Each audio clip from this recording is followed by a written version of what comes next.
So welcome to this session, which will be about internet localization proposals.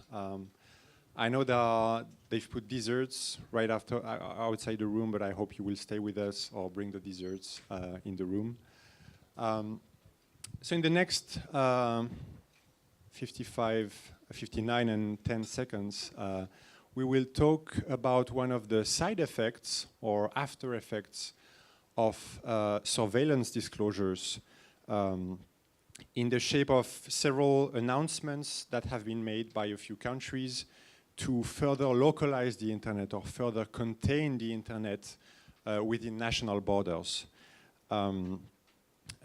Countries like Brazil, Germany, India, and also Russia have been doing these announcements or announcements of intents in the past 6 months.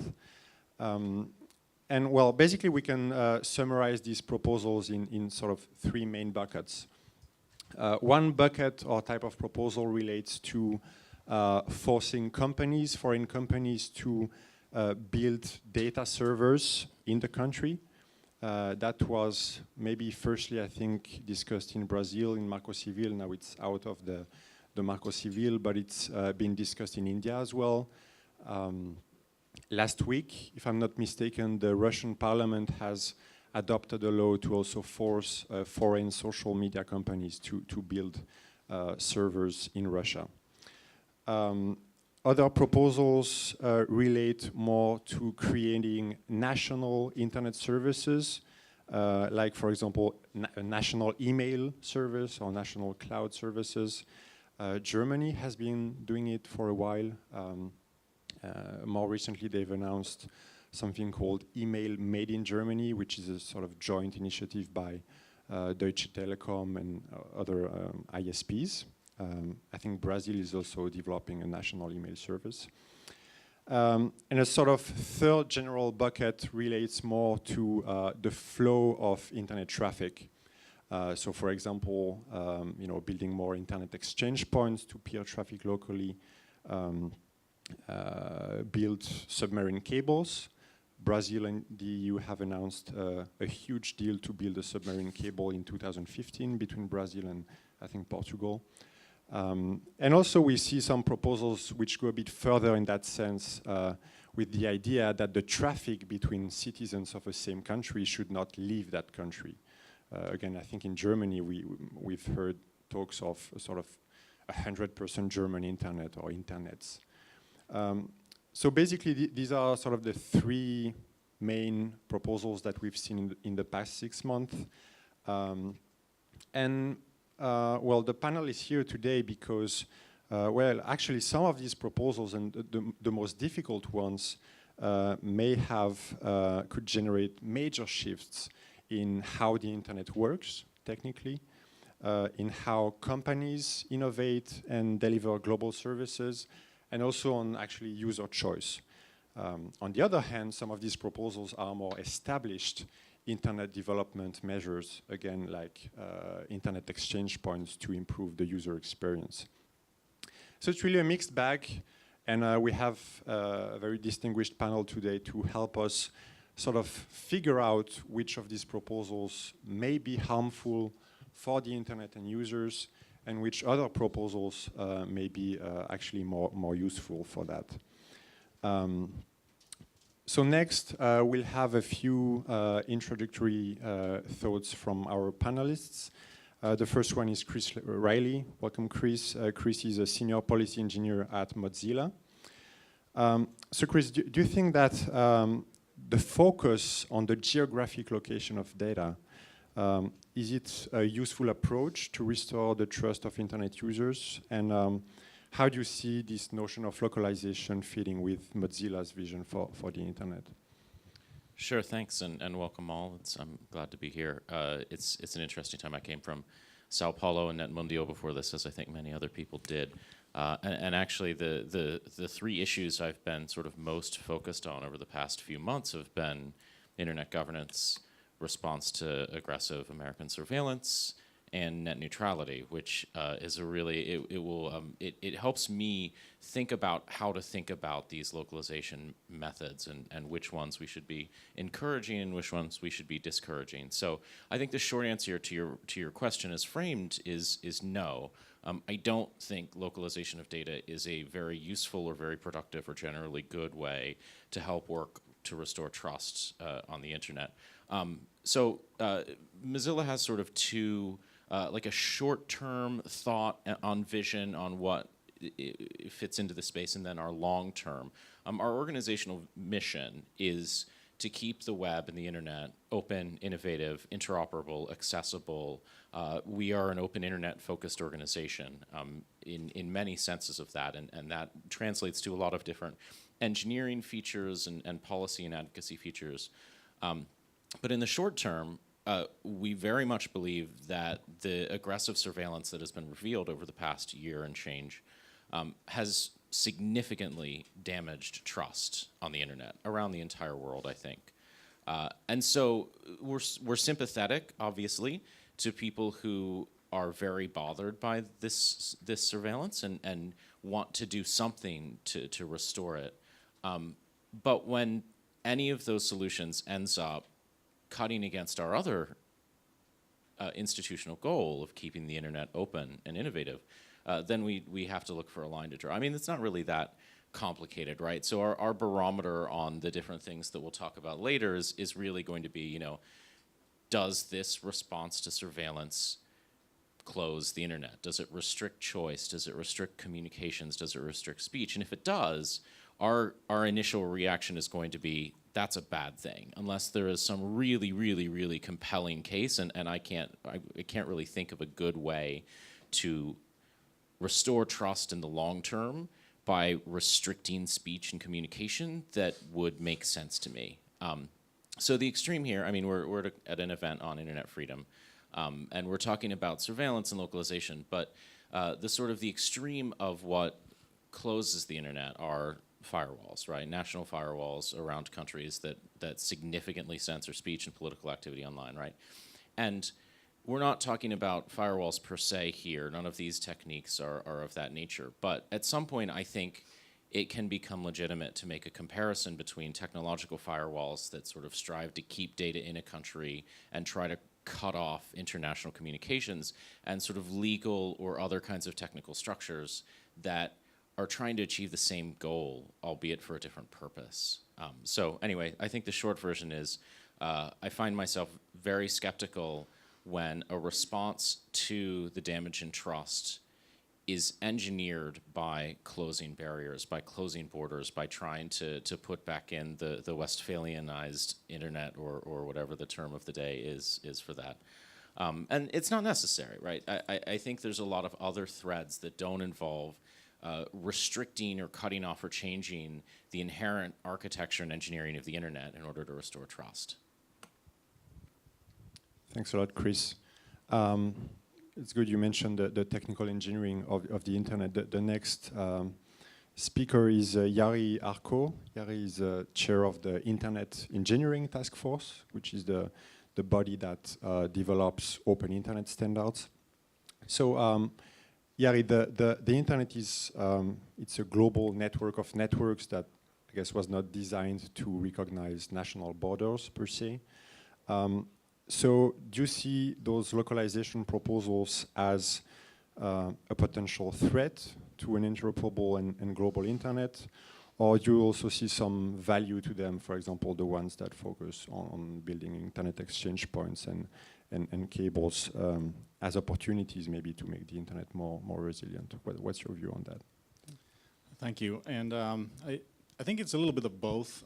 There's some useful things there that we could do and that are generally useful for the internet. But I'm going to agree with Chris and saying that there's a lot of concerns there as well, and we really don't want to get rid of the openness and global nature of the internet.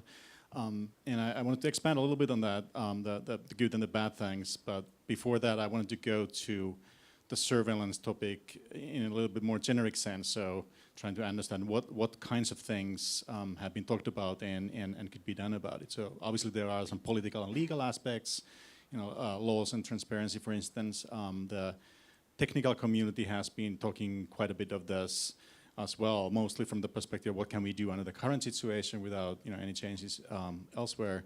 The IETF, for instance, has sort of considered this as one attack among many others, something that we need to try to defend against, as we do with other attacks. And I think the world in general has been, service providers and website owners and so forth have looked at this as one additional reason for providing more security, sort of end-to-end through the internet in their services. So that's a clear trend. So one technical answer to all of this is more communications security, but that's of course just for the communications part. It doesn't help you if you don't trust whoever you communicate with, right? So there's other parts of it, and I think that those are the parts that have generated some of this discussion on localized internets or national internets or some security for your cloud provider. Anyway, so the localization topic is, however, a bit difficult because there's a lot of value in the internet that it's tied to its global and open nature, and we obviously don't want to get rid of that. Innovation spread globally. The people you have to communicate with are often spread around the world. Think of Metcalfe's law. So the value of the network comes from the people that you can communicate with, and we don't want to reduce that. I still remember the time from early 1990s when large companies, for instance, had these internal email systems that you could communicate with your peers inside the company, but you could not communicate outside. And that would, of course, be completely out of the question today because we have partners and customers and so forth that we need to communicate with, and the same with your friends in private life. So global is the key word here. But there are some good aspects in localization proposals that I've seen, at least. In general, adding more internet exchange points is a good thing. It reduces the latency of communications, provides higher bandwidths, ensures that, say, local content providers can offer their content to local users in an efficient manner, and sort of helps competition a little bit as well. The same with adding more communication paths, undersea cables, and so forth. That's a good thing. Having more choice in various services and cloud providers is a good thing.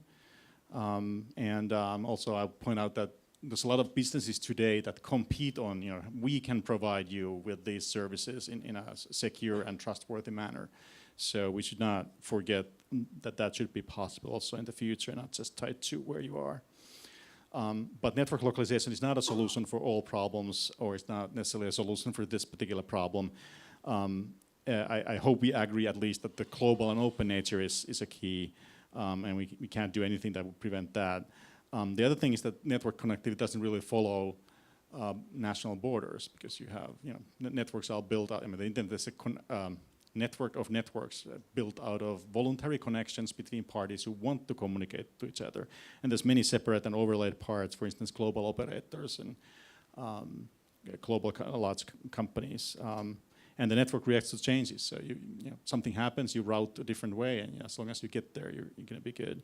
So let's not override those aspects of this as well. So and the other thing is that I fear we are trusting too much this national internet or storage thing or data storage thing.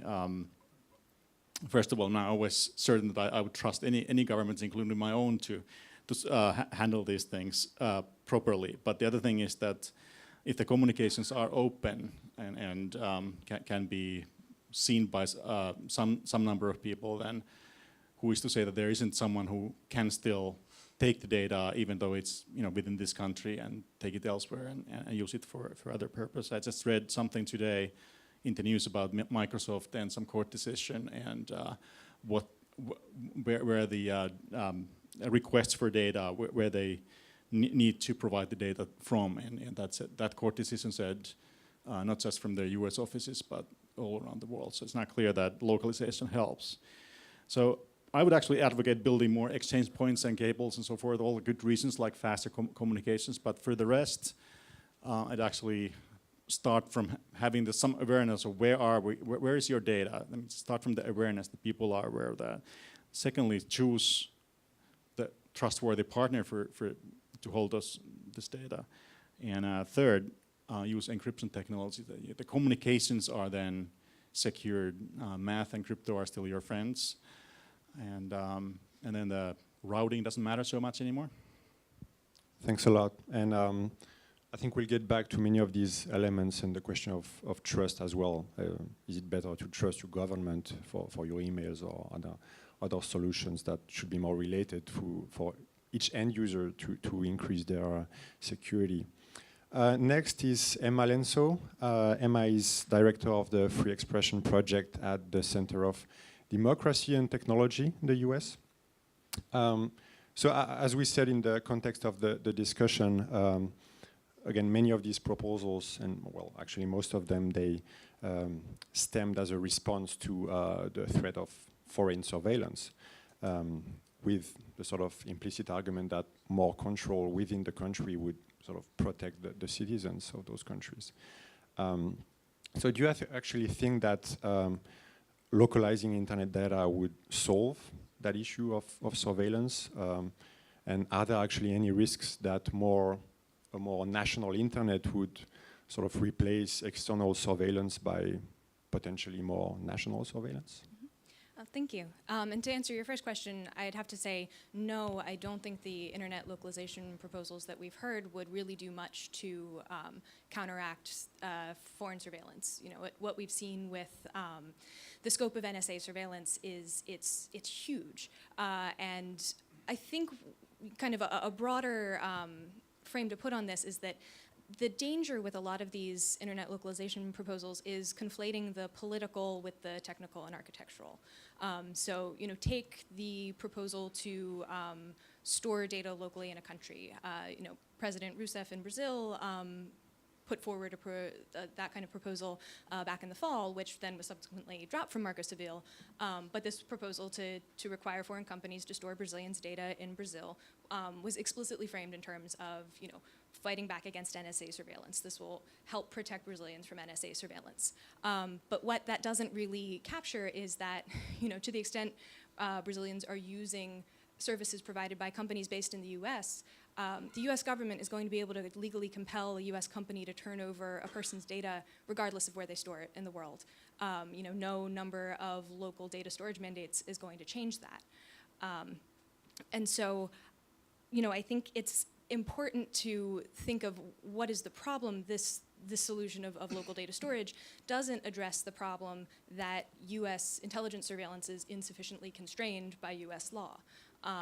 It does, kind of to your second question, it would mean that, you know, a local data storage requirement would mean that the government of that country would also have probably a greater ability to access data. And so anytime we're looking at storing data in a particular country, users should be very aware of what are the legal frameworks around law enforcement access to data, you know, what standards are required to obtain the content of your emails, what, if anything, is known about the standards for intelligence access to data and information. These are questions users should be asking, questions companies should certainly be asking before they decide to store data in any particular country. But I think ultimately, these kinds of proposals they're just sort of orthogonal to the whole NSA surveillance question. Now, on the other hand, I think the politicization of these proposals can cut in the other direction as well. And taking Brazil again as an example, because this week everybody's talking about Brazil, maybe have been for months. But the announcements about the new undersea cables that Brazil is planning to connect between Brazil and Portugal, and then also Brazil and South Africa as part of the BRICS cable. I know, at least in the US, a lot of the news coverage of these proposals has sort of ranged from nervous to alarmist with a lot of headlines along the lines of Brazil circumventing the US on the internet. It's just, you know, unless the announcement is coupled with a plan to cut all of the existing cables between Brazil and the US, that's just simply not accurate. It's taking something that I think, as Jari and Krista both said, you know, are really contributing to capacity for the global network, contributing to making a better internet experience in those countries and in underserved parts of the world, and trying to put it in some kind of political frame of, you know, this is all about the backlash to the NSA.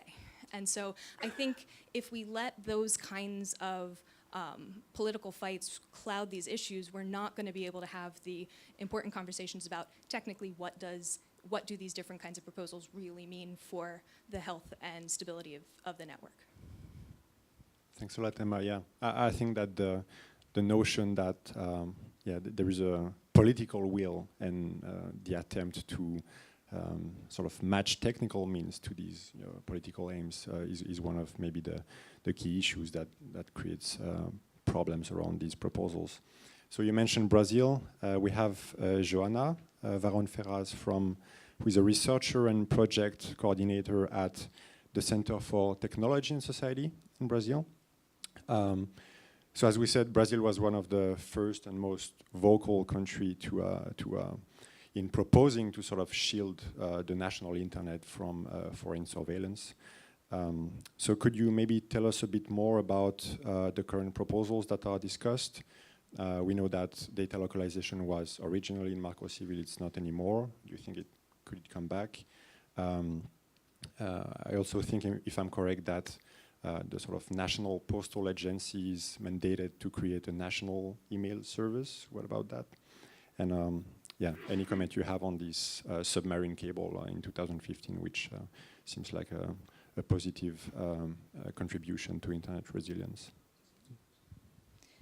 So, as everybody noticed, Brazil had a strong reaction to NSA that went since the president's speech at the UN General Assembly, and then our push with Germany for the resolution on privacy in the digital era, also efforts in UNESCO. And then as we were debating Marco Civil, there was this crazy idea of localization of data centers.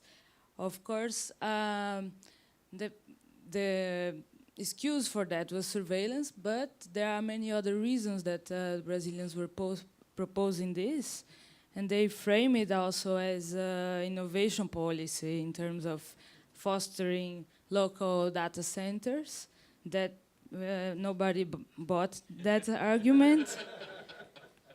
So what made it clear is that the Brazilian government was having problems with the MLATs, and they wanted the companies, the big ones, to give user data. No? So the text originally was not addressing all the internet service providers. It was just taking into account, in consideration, their size, revenues in Brazil, and the breadth of services they offer to the Brazilian public. So it was focusing on big companies, on Google, on Facebook, because we have been having problems even with court orders with the MLATs of Brazil. So it was a bit of an excuse. So it got removed because it doesn't make sense, as everybody said. Brazil is not that crazy. But nonetheless, we have now, and that's the bad part of Marco Civil, we have mandatory data retention for application providers, for the big ones, for 6 months. So it's also trying to address this issue on MLATs, because now they will have to have the data there. They cannot say, oh, you have to go through MLATs. And that's bad for the users, particularly because we don't have beyond data protection. So Marco Civil was approved, is a good step forward. That's the weak part, and now we have to fight for the draft beyond on data protection. And we didn't have this localization, but it backfired on this provision on mandatory data retention. As it was mentioned here, Brazil is also pushing for infrastructure, so more IX internet exchange points and cables, and I think that's a good solution and helps the network as a whole.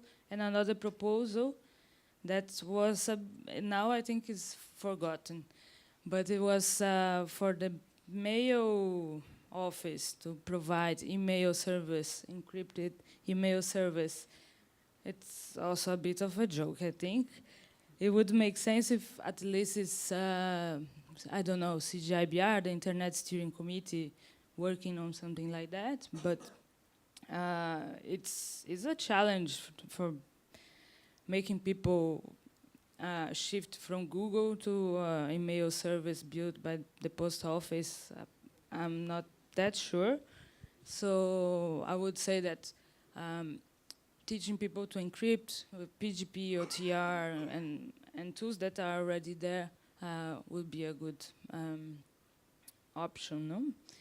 And that what I want to flag is that it raises some developing issues, no, that was behind the agenda on the response, in terms of access to the infrastructure, but also on how to deal with those companies. And I wouldn't, I would think that there will be some proposals for taxation. That was also some excuse for nationalization of data centers.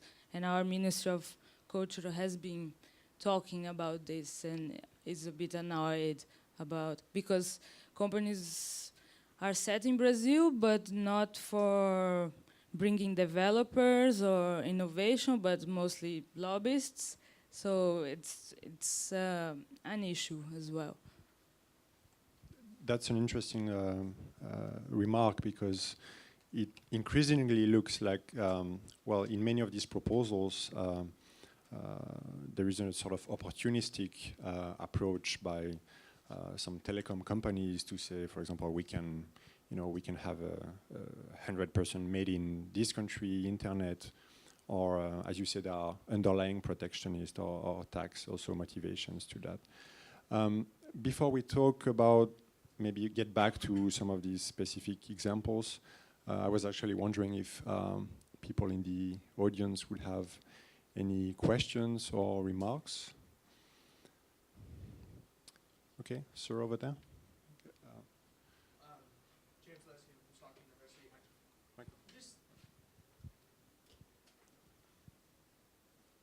This sovereignty frame is interesting. On the one hand, you have nationalist countries that can try to control their information for political purposes, such as Russia, Iran, or propagandist intentions. Then you have the examples of Brazil and Germany that sound like they have a form of informational nationalism as a response to information empire of the United States, and other countries part of the Five Eyes that do surveillance.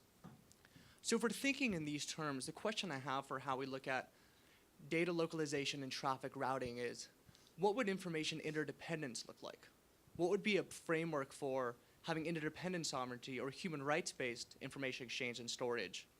That would be the guiding principle that's the middle ground between these nationalist responses and the empire building of surveillance.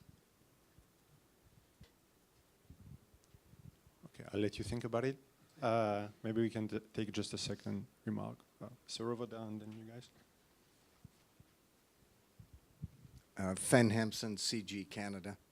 On the issue of trust, do we have any good cross-national polling data that we're now seeing a trust deficit in the post-Snowden era? I mean, there's a lot of discussion about this by politicians, but when it comes to attitudes or behavioral change, have we seen any change in the delta there? Would you like to react on those two?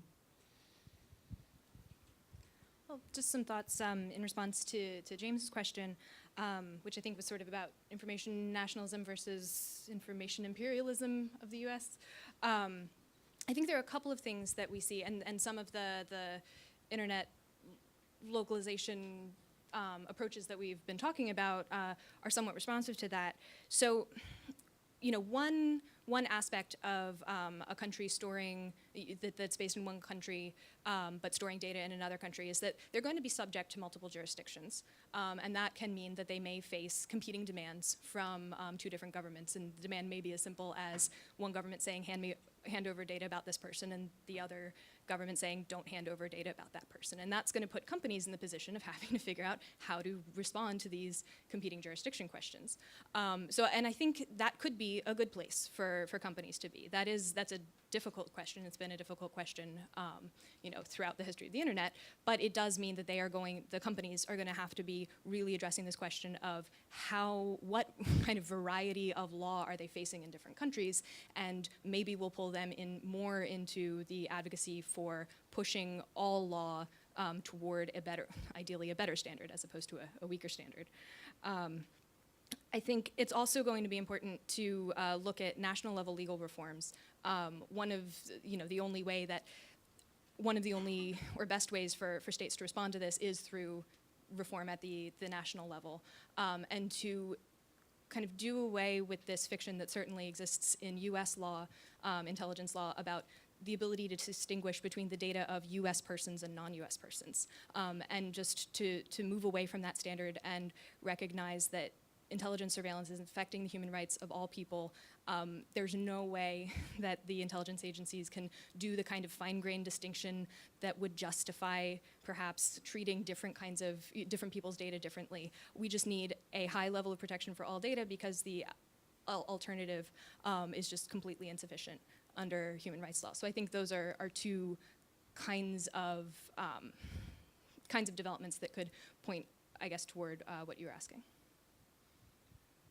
Just a brief response to James's question. It sort of occurs to me that information interdependence is like, I imagine it is the center of gravity of where the other forces go.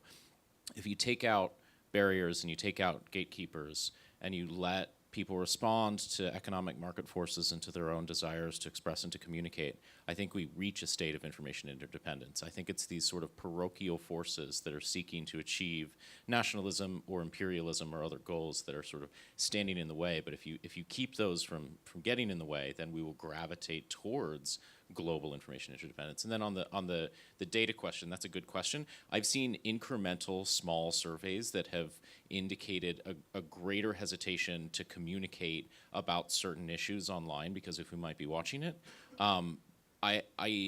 Because that's what you want to measure, right? Like, how do you measure trust? I don't know. The way I would look to measure trust is to measure self-censorship and increases in that, which also gets back to openness and sort of ties these things together at the abstract level. Cross-national surveys would be fascinating, but really, really, really hard. I'd probably rather do a longitudinal study from within a country and sort of see if we could gather data that way. But I haven't seen anything really exhaustive. We're thinking about developing and have started to internally build an open internet health report that has a number of different features into it, and trust is part of that ecosystem, and we want to sort of build that up over time. I think the Internet Society is thinking about something along these lines as well. I think a lot of groups are. Actually, so yeah.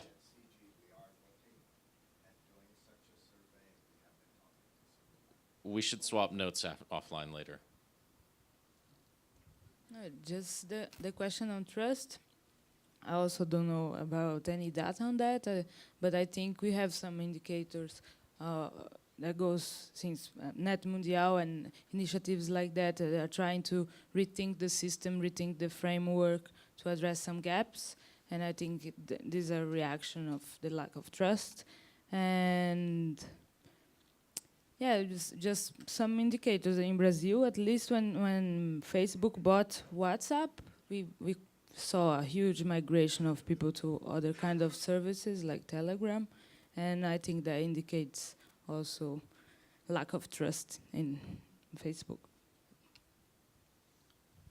Yeah, I also wanted to comment on the trust question. One of the difficulties there is how do you get people to actually understand what's going on or might be going on, to measure accurately and get a reasonable response. And us, the experts in this space have trouble grasping exactly what's going on and who to believe. There's very conflicting statements from various parties. So the general population in a country will have very difficult time determining if they should be worried or not. But just anecdotal evidence seems to say that lots of people are concerned, but it's almost like a resigned and concerned than anything else. And of course they also value so tremendously this internet services that they will use them almost no matter what. So it's not sure that that's going to result in a behavioral change, particularly if there's no alternative. Then use the current services in the current model.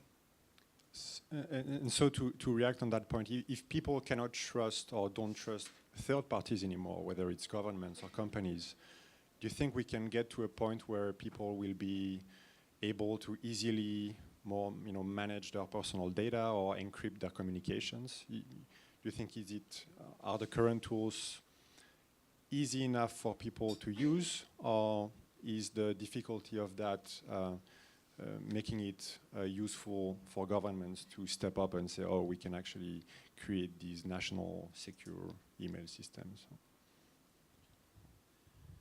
This is a big focus for funders in this space, for funders of secure communications tools, is usability and making sure that you have something that's not just secure, but can be used by a range of people. I mean, I think most of the hard questions in secure communications for a critical mass of people have not yet been fully answered. I mean, we don't yet have popular audience capable PGP.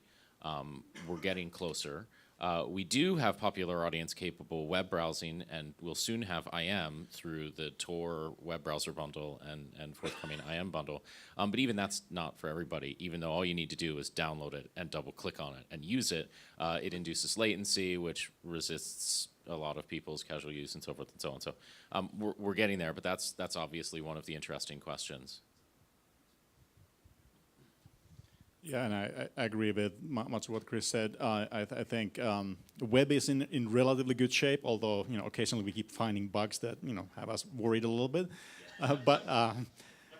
But other forms of communication are not always. I think email as the sort of prototype example of the most difficult situation. I think we actually are making some progress sort of behind the scenes, like server-to-server encryption. We're working on that at the ITF and with various service providers. That's a good thing. But end-to-end, from user to user, encryption, for instance, works very well in corporate, large company environments. But it simply doesn't work, and it's not deployed by anybody in practice in the public space or the global internet. So there's plenty of work there. So unless you want to react directly, we're going to take another 2 questions. Hi, my name is Yochai Ben-Avi. I'm the policy director at Access, accessnow.org. I think that Joanna sort of picked up on a really important point that sort of the forces towards localization are often conflating a reaction to surveillance on one hand and the fact that the governments actually want access to the data themselves, right? And I think that we should also include that sort of forced jurisdiction, if not forced data center localization, as another sort of category within the sort of types of things we're talking about here. And I think that we probably need to address both sides of that because clearly localization is not the answer to the surveillance piece. I think looking at sort of frameworks like EMLA and how do we improve EMLA and sort of the variety of means of more informal mechanisms that governments, for better or worse, do use to sort of exchange data. And that, I think, gets at some of James's points around sort of information interdependence, is to have a functioning system for information exchange that works legally. And so I think that it's how do we do that across different legal frameworks, different legal traditions, and sort of different competing interests. But I guess the question is, I think we all agree, or almost everyone probably in the room agrees, that data center localization or forced jurisdiction is not the answer. What actually is the answer to the sort of trust and surveillance piece? Building out sort of IXPs, greater connectivity, more undersea cables, I think is a great thing for the internet. I don't think it actually does a lot, though, in terms of the stopping the NSA bit, right? Like, how can we secure fiber optic cables from being tapped? Like, I don't know the answer to that question. I mean, we'd be interested to hear if you have any thoughts there. But what are those kind of pieces? How do we actually focus on the building trust side from that perspective, and thereby sort of speak to that concern the governments have voiced, separating out the sort of their own interests in getting access to the data? How much time do you have? I think we are pretty much behind on security. So even after Heartbleed, who I would like to ask, who changed all the passwords of all your apps and everything? So even password security is still an issue with users. So, and I start, no, and just this point I wanted to. Well, I mean, just one response is less technical and more legal is of how to respond to NSA surveillance is reforming national law for intelligence surveillance. And what can push governments to do that, in addition to domestic advocacy, is pushing for stronger articulation of international human rights norms about privacy. And so, I mean, I know Access is involved, along with CDT and CTS and a lot of civil society organizations in feeding into the Office of the High Commissioner on Human Rights report that came out of the Right to Privacy in the Digital Age resolution at the UN General Assembly, sponsored by Germany and Brazil, to have the High Commissioner write a report on privacy in the digital age and how this intersects with surveillance. And we're hoping for that to really articulate some standards to let governments know that almost certainly all of them are not quite meeting the standards or are significantly not meeting the standards. There are also, advocacy and cases in European Court of Human Rights. I know that Big Brother Watch is bringing against, and several other NGOs bringing against GCHQ. So I think there are a number of legal and policy approaches that are really where we're going to need to push to change the government's legal and policy ability to do what it is they're doing. But for technical approaches, segue? I was actually just, I think we've covered a lot of the technical stuff. I mean, end-to-end encryption, PGP. So I'm not going to take that segue. I'm going to take a different segue and sort of abstract it up a level because Emma gave incredibly great detail. I think we all agree that, rebuilding and reforming trust in a significant way will require a combination of technical reform and legal reforms and a great degree of transparency into how both of those things are done and how they are enforced and supervised over time.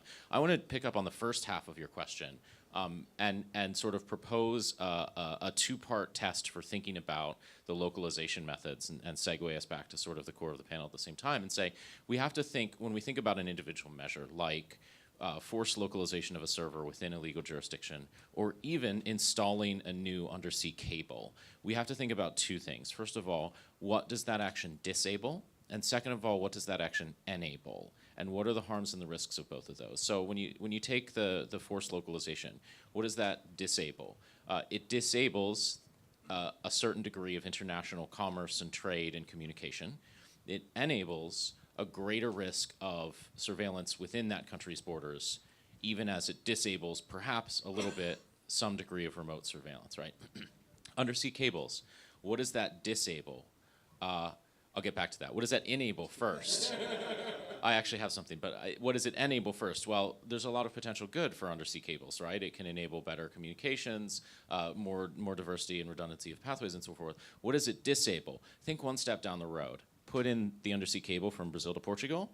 Now tinker with the BGP routing table that says all traffic from Brazilian users to anywhere does not use the undersea cables going to the United States. Now all of a sudden the internet starts to break down and latency gets really, really, really increased, right? So there's risks to all of these things depending on what some of the next steps are. But I think we can sort of maybe get a little bit more constructively towards understanding those by thinking about what does it enable and what does it disable.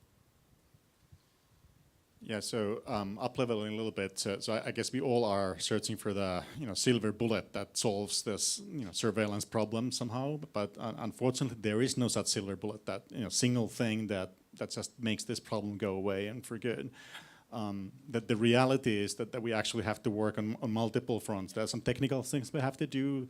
There's some legal things we have to do. More transparency, and maybe some. More services available in different parts of the world. More competition would be good things. But none of these things alone can solve this. But together we have a better chance. Or with those things together, we have a better chance of doing something. But just point out the one thing, that this legal aspects, changing laws and such. We may be able to do that in some places, but definitely not be able to do that in 200 countries, right? So there'll always be someone who's, free to do something that we don't like. Okay, just one comment piggybacking. I'm Bertrand Lachapelle, run Internet and Jurisdiction Project. going a little bit further on something that Emma was mentioning regarding the tension between different laws and the normative differences. What is striking about surveillance, and that is probably not documented enough, is the very last words, like the notion that it has been exercised extraterritorially because of the location of the operators. And what is striking in the things we see is that there is no tool to basically determine or make a decision when there are competing norms in one country and another, not only about surveillance, but also about content, which is a larger issue. And what is good is that if we take a longer term view, there is also a certain number of emerging norms that are coming. What happened in Turkey, for instance, when the court basically formally said blocking an entire platform is not a response when there is one piece of content. We need to document instances where this kind of reasoning is spreading either in political discourse or in court decisions. And likewise, on this issue of surveillance, this notion that any country is not supposed to leverage the operators in its own territory to exercise something that has an impact, on an uncontrolled impact on the citizens of another country, is actually something that is touching upon sovereignty. And the reason why countries have reacted is because this extraterritorial exercise of sovereignty is breaching the very concept of equal sovereignty and the principle of equal responsibilities of state. And if you remember, in the Council of Europe, there has been a recommendation at the end of 2011 that for the first time introduced the notion of responsibilities of state for transboundary impact of their national decisions. This is another emerging norm that we should document more. There is a responsibility for transboundary impact. Thanks a lot, Bertrand. Would you like to react, or? Okay, we're getting close to the end. There was another question I wanted to ask as well. We talk a lot about, we've been talking a lot about localizing data. Do you think we should maybe more think about delocalizing data, and what's the role of data havens now? Switzerland has stood up, I'm Swiss. Some companies have, are trying to be attractive places for privacy, and security, protection of data. We know that Iceland as well, for many years, has been an attractive location for that. So do you think that countries should a bit stop their focus on building walls around the internet and localizing data, in their place, and try to pull people by being attractive locations for privacy and security data storage?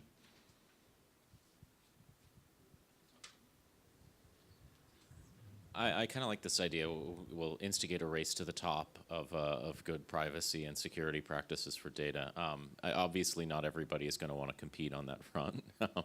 And I think you also have to separate between sort of the idea of a country that is trying to be as good as it can be on privacy and data security in order to become like a commercial center for storage, which I guess I could see in a very optimistic vision of the future. Separate that from the sort of the total zero knowledge, we will protect everything all the time sort of engineering systems, which is a different kind of thing, right? You've got a small emergence of companies in the Western world, like companies like Spider Oak, that have built, a business model and are working on building business models around the idea of total security of the data. And it's still a bit niche, and it's neat. But it's unlikely to emerge as something that can grow to the scale of a Google or a Facebook type company. So there's sort of the companies racing to the top, which is awesome. Small niche market of private sector businesses that are emerging, but I think that's not really going to ever scale to the critical mass of private sector technologies for a variety of different reasons that would require way more time than I have. Okay. Are there any other remaining questions from the panel? We're reaching the hour now. So, everyone's lunch. yeah, I guess so, which is pretty normal. Okay, so well, I'll let you guys say a final word. If I had to summarize very broadly, and I think that that's something we exchanged with Chris before, a sort of rule of thumb for these issues is that it seems that more options, more cables, more options for users is a positive thing. But once you start to reduce, provide fewer options and building walls around nationalized internet services, that's where we might see chilling effects and disabling effects. But obviously, there are many questions to address, and as was discussed, it's a big mixture of legal and technical issues with sort of technical solutions that try to address what are legal issues and the other way around. So we definitely have some more talking to do about that. So would you like to say any last remark? I'll just very briefly add to that. I agree with all of that, and there are both legal and technical mechanisms that open things up more, and legal and technical mechanisms that close things more. So just merging those two threads of yours together, because I like them both. And I guess I'd just emphasize the degree to which legal mandates to localize data or to require people to cache content in a new IXP or any of these kinds of legal requirements can really have an effect of chilling innovation, particularly for new, small, innovative services that can't compete at the same level that, you may have a couple big US-based internet companies that could possibly, even that's in question, comply with a whole range of these kinds of requirements. But what you're not going to have is the tiny little startup from some country in South America that could possibly afford to, one, figure out where all of the data localization mandates are and get server space in all of those countries. So I think we really need to keep an eye on the way legislation in particular could have an effect of just entrenching some of the biggest players and really cutting off innovation for lots and lots of others. Yeah, just would like, agreeing with Chris, I would like to highlight the need to foster a privacy-friendly market. So don't depend only on volunteers to improve the usability of the platforms that are secure. Yeah, and agreeing with everything they said, I'll just add that I'm actually somewhat optimistic about the privacy-friendly market appearing, and let's try to do this the right thing, sort of lead from the top as opposed to, or try to raise the top as opposed to raise the bottom. And maybe there's an opportunity for Europe, maybe there's an opportunity for the Icelands and Estonia and the Finlands of the world to do something here, and not just in the niche market. That's been very insightful, and please join me in thanking the panel for this interesting discussion.